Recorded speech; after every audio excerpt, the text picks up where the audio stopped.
Mike Pompeo is the former Secretary of State and a Fox News contributor. Sir, thank you for joining us here today. I really appreciate it. You're the perfect person to speak to about diplomacy and intelligence, both some big issues that we're dealing with and likely will in the weeks and months and years ahead. This statement that just came out from the President of the United States about the Ayatollah, who has come up from the bunker, or at least spoken, finally, saying, why would the so-called supreme leader, Ayatollah Khamenei, of the war-torn country of Iran, say so blatantly and foolishly that he won the war with Israel when he knows his statement is a lie? It is not so. As a man of great faith, he is not supposed to lie. You know, this goes on and talks about how Iran needs to come back into the world order flow. The potential negotiations could be getting started at any moment now, but Iran's in a pretty difficult position. We know that, horrifically, there are some reports from the BBC that there are assassinations underway there in that country, that they're hunting down people concerned about intelligence failures that contributed to their potential loss in this last 12-day conflict. Your thoughts on our ability to work with Iran going forward? Well, it's great to be with you and John. Look, the president's statement captured perfectly. He was tongue-in-cheek when he said he didn't know why he was lying. The Ayatollah and that regime have spent decades lying to their own people and to the world, and frankly to the IAEA as well, right? They've been cheating on all the commitments that they've made over all this time. So the fact that the Ayatollah would come up and try and propagandize to convince his own people that they had won something where they frankly had failed so desperately is unsurprising to me. I would also be unsurprised if the Iranians fail to take this opportunity to re-enter the president described as the world flow order, or the world order flow. They are ideologues, they are theocrats, they are thugs, they are terrorists.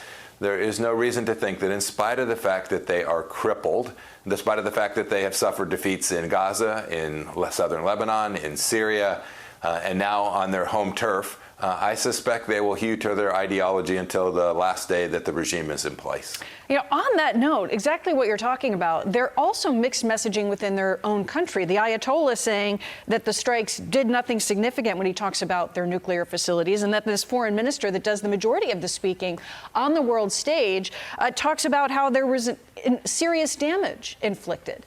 So even there is a lack of ability to get a message straight. So how do you negotiate with a regime like that to move forward, to bring them into the world? A couple things. First, I think you have to know where the power lies. That foreign minister who made that statement may well soon be the former foreign minister.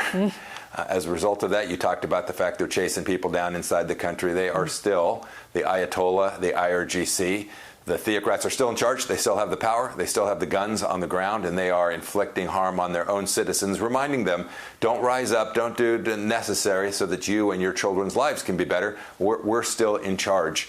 And so we should listen to the people with power. And the folks in power have shown no willingness to acknowledge not only the failures to defend their own country and the fact that the Israelis and Americans can fly over their country freely, and that the Israelis have so clearly infiltrated their leadership apparatus, but they're going to try and stay in power just like these authoritarian regimes always do. And as a negotiator, you just need to understand that what the foreign minister said is interesting, but what the Ayatollah said is important. Yeah. I want to get a quick question about intelligence. As the former director of the CIA, you know, there were some remarkable things that the Israelis did during those 12 days, and, you know, not to be, for instance, the simultaneous assassination of nuclear scientists. Now there's a big question about where uranium may be, the Iranian uranium.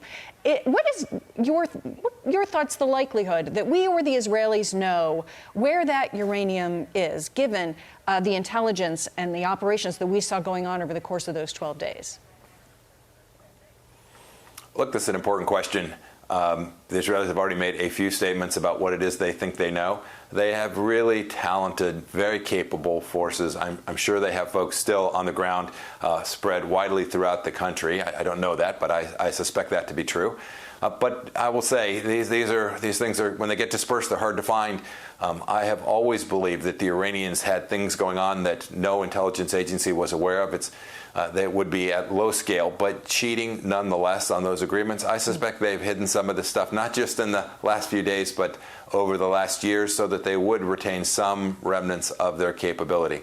But we should not mistake what they might have left for the massive damage that was done to their program and the massive damage that's been done to the regime over the past days and weeks and months. We should be very proud of what our military did. They accomplished an awful lot. Then we should be mindful that the Iranian regime still retains power today and still has the capacity to inflict some harm on the West. Something that we are definitely watching. Secretary Mike Pompeo, thank you very much for joining us. Great analysis. Thank and you. We greatly appreciate it. Have a great day. I'm Steve Doocy. I'm Brian Kilmeade. And I'm Ainsley Earhart. And click here to subscribe to the Fox News YouTube page to catch our hottest interviews and most compelling analysis.